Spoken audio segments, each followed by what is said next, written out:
Estrés Express con Rosa Quintana. Bienvenidos un día más o una semana más a Estrés Express, en el espacio en el que te damos recomendaciones para que gestiones mejor las situaciones en las que podemos llegar a experimentar esa sensación tan incómoda que es el estrés.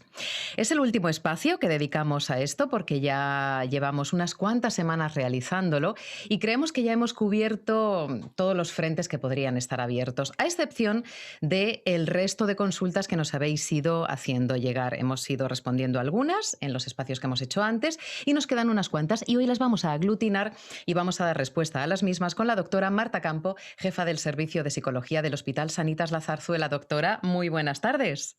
Hola, buenas tardes, ¿qué tal? Estupendamente por una parte y tristes de que ya no vamos a poder estar contigo más semanas.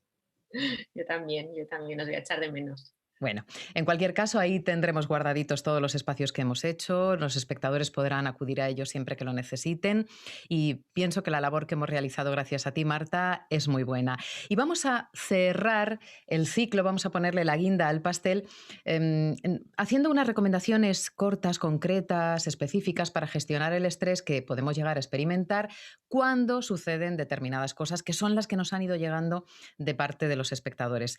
¿Te parece si comenzamos? Perfecto, vamos con Pues ello. vamos con ello. ¿Qué podemos hacer prácticamente, de una forma breve y muy práctica, cuando lo que nos estresa son las tareas cotidianas? Es decir, todo se nos hace un mundo. Bueno, pues lo mejor es dividir la meta en objetivos intermedios. Es mucho más factible que, por ejemplo, yo me plantee recoger ordenar un cajón que ordenar todos los armarios de la casa. Entonces, cuando tenemos esa sensación de, madre mía, no puedo con esto que tengo encima, pero lo tengo que hacer, y se genera aún más presión, ¿no? Uno con uno mismo se va agobiando pensando en todo lo que tiene que hacer. Lo mejor es ir poco a poco, centrarse en lo que sí podemos hacer paso a paso y cuando vayamos sumando los pasos nos quitaremos esa presión y todo fluirá mucho mejor. Así que dividir el objetivo total en metas intermedias. Estupendo. Pasamos a la siguiente consulta que nos hablaba de un estrés que sentía ante... De hecho, esto no es una consulta de una persona, es de bastantes personas, bueno, de varias personas. Les estresa la situación sanitaria del momento, el miedo a contagiarse de coronavirus. Vale, es que el miedo tiene su razón de ser. El miedo al contagio nos protege de ser imprudentes. Entonces no hay que intentar negarlo. Seríamos unos irresponsables si en la situación tal y como está nos sintiéramos ningún miedo. Con lo cual el miedo ahora cumple una función y hay que convivir con él. Se trata de graduarlo, porque es verdad que si el miedo es excesivo ya no protege, sino que bloquea. Entonces, el miedo tiene que estar ahí, tenemos que pensar que es nuestro aliado porque nos mantiene en guardia y prudentes, pero sin dejar que nos paralice, porque tenemos que vivir en las circunstancias que tenemos ahora, ¿no? Ujú. Siguiente pregunta que nos formulaban. ¿Qué puedo hacer cuando lo que me estresa es que los demás me pidan continuamente ayuda? Es decir, tener que estar disponible para todo el mundo muchas veces. Bueno, si te piden ayuda constantemente es porque probablemente sepas ayudar, ¿no? Entonces serán personas con capacidad de escucha, empáticas, pero probablemente poco asertivas, es decir, que les costará decir que no. Entonces hay que empezar por ahí. Está muy bien, es una gran virtud ser generosos y pensar en los demás y ayudar, pero hay que saber dónde están los propios límites y cuál es el trabajo que tienen que hacer los demás. Y sobre todo aprender a decir que no, porque si no se generan dinámicas muy tóxicas donde la persona se siente utilizada, siente que los demás abusan de ella y se pueden estropear relaciones, ¿no? Con lo cual hay que saber poner los límites. Ayudar está bien, pero siempre con límites. Ujú. Nos llegaba otra consulta de una mamá recién estrenada, de alguien que acababa de dar a luz, y además de las palabras que plasmaba en el correo electrónico que nos ha hecho llegar, se intuía que había también ahí un pozo de culpa, ¿no? Decía que sentía estrés por esa reciente maternidad, por la sensación de no estar haciéndolo bien, por la sensación de no estar llegando a todo, si estás en unas cosas no estás en otras, tenía la sensación también de estar descuidando el trabajo, pero al mismo tiempo estaba en plena baja maternal. Bueno, baja maternal, la verdad es que este concepto es horroroso, porque parece que estamos enfermos cuando tenemos que cuidar a nuestros hijos, y no es así, por ese impasse en el que no trabajamos, ¿no? ¿Qué le podemos decir? Sí, sí, totalmente. Además, estabas hablando y me suena un montón todo esto, ya un poco pasado, pero me suena porque yo creo que muchas mamás nos hemos sentido así, no quiero generalizar, Sí. pero es que hay muchas personas con las que yo he compartido estas sensaciones, estos sentimientos y les pasa igual. Entonces, lo primero es compartir lo que te pasa. Es muy positivo hablar de esa maternidad, sobre todo con mujeres que son primerizas, ¿no? Porque con la llegada del niño la vida cambia absolutamente y se reconfigura y hay que poner al bebé en el centro de nuestro universo durante mucho tiempo. Ujú. Entonces eso no es nada fácil de hacer, ni siquiera con el segundo, el tercero, etcétera. Pero con el primero, como hay un factor ahí extra de novedad, es mucho más difícil.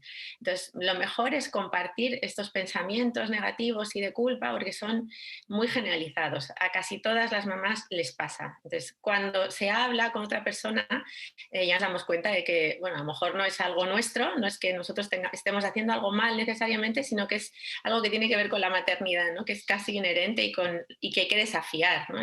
Y entonces cuando lo hablamos con otras personas, esa sensación de alivio aparece, ¿no? Y entonces yo animo a que esta persona lo comparta y lo pueda hablar con personas de su confianza. Ujú.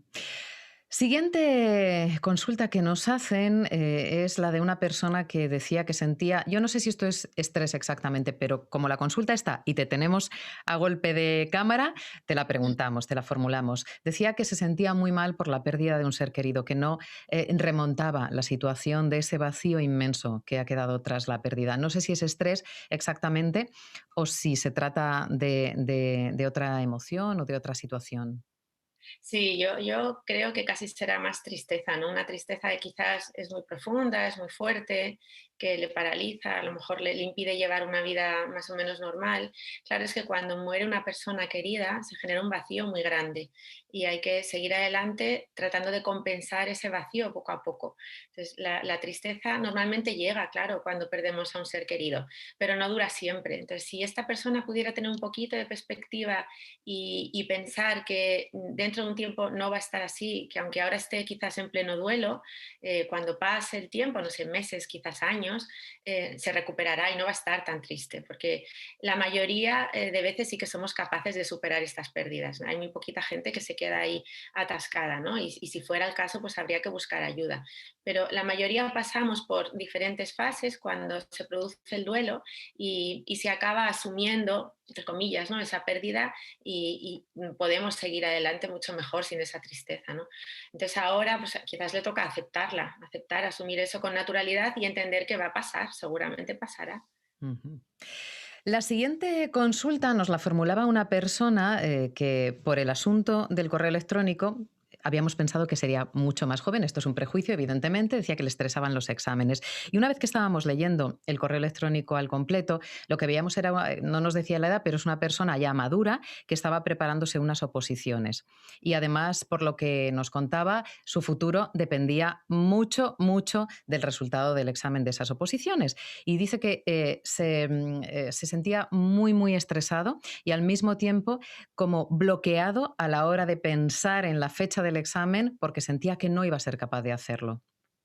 Bueno, no me extraña, ¿no? Porque tal y como lo has contado, se juega mucho esta persona. Entonces, ¿cómo no va a estresarse? ¿Cómo no se va a poner nervioso? Si ya los exámenes son en sí una situación de evaluación, donde todo el mundo que hace un examen se juega un aprobado o un suspenso, Ujú. unas oposiciones generan por definición mucho, mucho estrés, mucha ansiedad.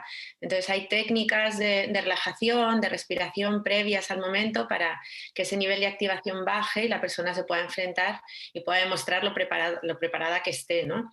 Pero cuando has dicho también que al imaginarse la escena le entra el estrés, le entran los nervios, precisamente es un ejercicio que debería hacer, porque si él está tranquilo o ella en su imaginación, si imaginándose ese día consigue relajarse, consigue ver cómo va a ir dando cada paso y el resultado es positivo, eso le va a ayudar para cuando se enfrente en la vida real esa situación pueda estar más controlado a nivel de ansiedad. Entonces, se llama visualización, es un ejercicio que yo le recomiendo y que al principio, aunque le genere un poquito de estrés, tiene que seguir intentándolo hasta que baje ese nivel de estrés en su imaginación para estar más preparado para cuando llegue el momento. Y para cuando tenga estrés, si al imaginárselo, por ejemplo, empieza a activarse, ahí es donde puede empezar a hacer técnicas de respiración. Entonces, la visualización es un ejercicio que funciona muy bien, que le puede servir para que luego cuando llegue se encuentre más tranquilo y vuelva a aplicar esas técnicas de relajación también en la vida real, cuando llegue el examen. Muy bien, doctora, pues un placer escucharla, la verdad, siempre con esas recomendaciones tan claras, tan fáciles de llevar a la práctica y estoy segura de que nuestros espectadores, tanto los afectados por estas consultas como el público en general, lo van a recibir con mucho agrado porque se puede utilizar siempre. La visualización, por ejemplo, es una herramienta que se puede utilizar para muchísimas cosas, no solamente para esta situación de estrés, para aumentar la motivación, para muchas más cosas.